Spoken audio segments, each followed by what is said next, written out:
आता पाहूया टॉप 9 महत्त्वाच्या बातम्या। उपमुख्यमंत्री अजित पवारांकडून बारामतीमधल्या विकास कामांची पाहणी, दर्जेदार काम करणाऱ्या अजितदादांच्या अधिकाऱ्यांना सूचना। ईद ए मिलादच्या सार्वजनिक सुट्टीमध्ये बदल, 16 सप्टेंबरच्या ऐवजी 18 सप्टेंबरला ईद ए मिलादची सुट्टी। राज्य सरकारकडून 18 सप्टेंबरला ईद ए मिलादची सुट्टी जाहीर। राज्यातील सर्वच वयोगटातील नागरिकांमध्ये श्रवण आणि श्वसनाच्या समस्यांमध्ये वाढ, उत्सव काळातील आवाजामुळे श्रवण तर फटाक्यांमुळे श्वसनाच्या विकारामध्ये वाढ। जळगावच्या सराफ बाजारामध्ये सोन्या चांदीच्या दरामध्ये सलग दुसऱ्या दिवशी वाढ, चांदीमध्ये 1600 तर सोन्याच्या दरामध्ये 200 रुपयांची दरवाढ।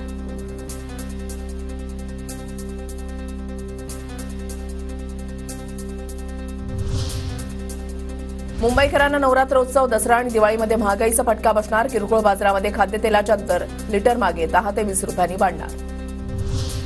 म्हाडाच्या 2030 घरांसाठी आतापर्यंत 73,604 अर्ज, त्यापैकी 52,898 अर्जदारांकडून अनामत रकमेचा भरणा। अर्ज करण्यासाठी 19 सप्टेंबरपर्यंत मुदत। मुंबईमध्ये 4 नवीन एक्सपॅन्ड रडार यंत्र कार्यान्वित। पृथ्वी विज्ञान मंत्रालयाचे सचिव एम रविचंद्रन यांच्या हस्ते लोकार्पण। मुंबईकरांना पावसाच्या संकटाची पूर्वसूचना मिळणार।